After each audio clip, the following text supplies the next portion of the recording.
Welcome to the Superhero of Love podcast. I am Bridget Fonger. I wrote a book called Superhero of Love, Heal Your Broken Heart, and Then Go Save the World. That book is going to be out in January 2019, but I didn't want to wait until that time to start talking to superheroes of love. And guess what? Here's the news. You are a superhero of love. And through talking to other superheroes like yourself, tapping into that little superhero inside of you, I'm hoping that you and I and all of us start feeling more and more like superheroes of love, meaning that we love and are loved more than ever before. So welcome. Let's get this party started.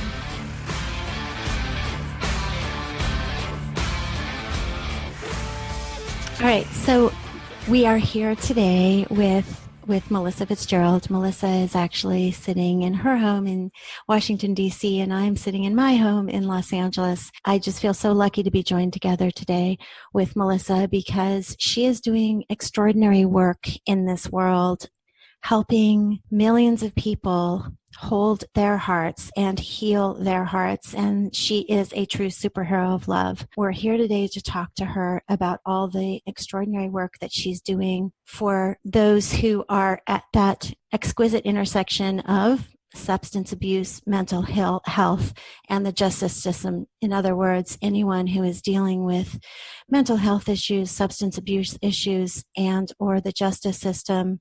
She is working at that intersection, which normally isn't perceived as one that is beautifully heart-holding. But indeed, Melissa is bringing her heart to this, and I'm putting in air quotes, this industry, that special intersection. She is bringing her enormous heart to this world. And thank you, Melissa, for joining us today. Oh, thank you so much, Bridget. And thank you for that lovely introduction. Absolutely. Now let them hear the little magic of how we met. So we met thanks to Marianne Williamson, who brought us into the room that was known as the Sister Giant Conference in 2012 in Los Angeles. Melissa at that time lived in Los Angeles and was an actress. You know Melissa because she was for 7 years on one of my very, very favorite TV shows, West Wing. She played Carol.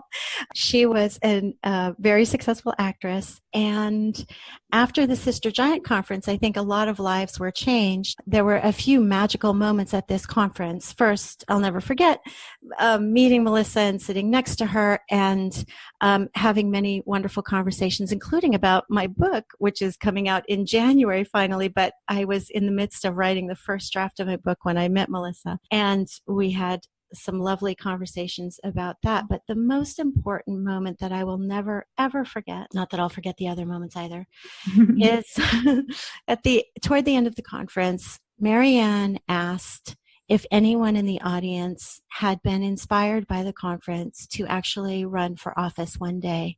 And she asked those people to come and get up on the stage. And Melissa hesitated for maybe just a nanosecond. And in that nanosecond of hesitation, I spurred her on and encouraged her to get herself up onto that stage. So she is not running for office now, and she hasn't run for office yet, but I suspect that she will one day. I pray that she will one day, but she already on our nation's stage, changing this nation. And how she is doing that is she works at the NADCP, and which I'm going to let you to tell them what the NADCP is. Sure.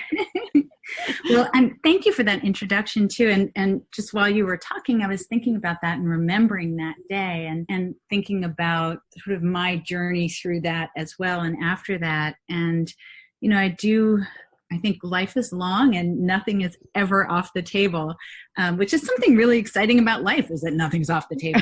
Right.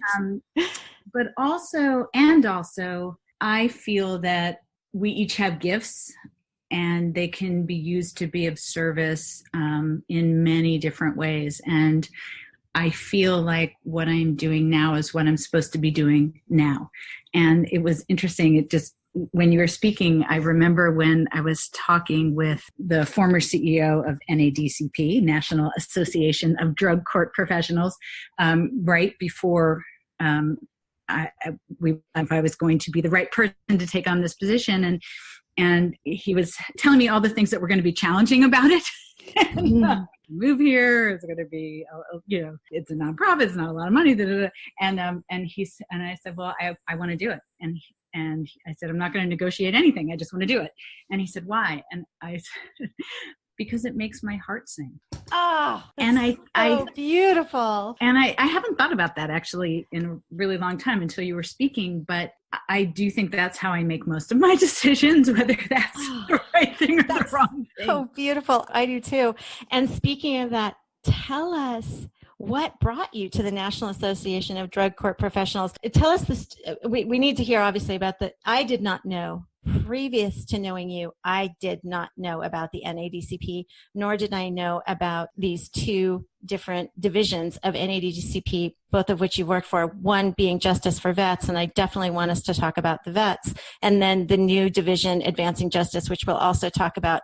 But please tell us about that path that led you from Hollywood to Washington to work at NADCP. Sure. Well, I'll just give a little background on NADCP and the work that we do, and we can get more detailed into that in a little while. But NADCP, as I mentioned, is National Association of Drug Court Professionals. And drug courts are treatment courts. So people who come into contact with the criminal justice system, who have a substance use disorder, a mental health condition, trauma, treatment courts provide treatment through a court program rather than incarceration. So it is, instead of incarcerating them and putting them on probation, treatment courts hold them accountable through a combination of supervision, structure, and treatment.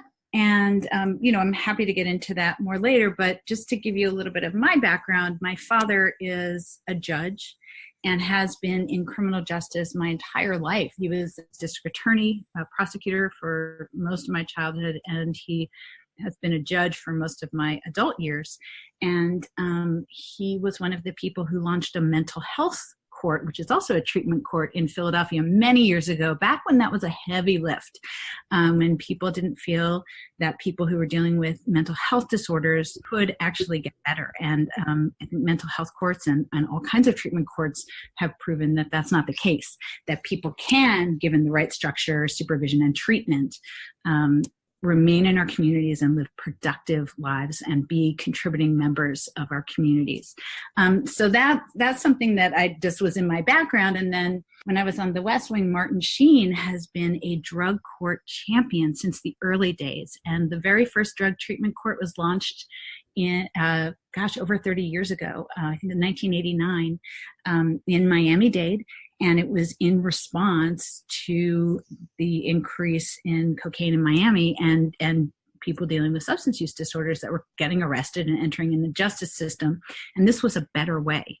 And so Martin saw that, and he is a courageous activist and a social justice activist. And he saw this as a social justice movement, and he jumped in and was a true champion and has continued his support to this day. And he's on many ways a true inspiration to me and obviously so many other people. And then I lost a very dear friend to addiction. And then in 2011, Martin said, would you come and speak at National Association of Drug Court Professionals National Conference in Washington, D.C. Now, at that time, I hadn't really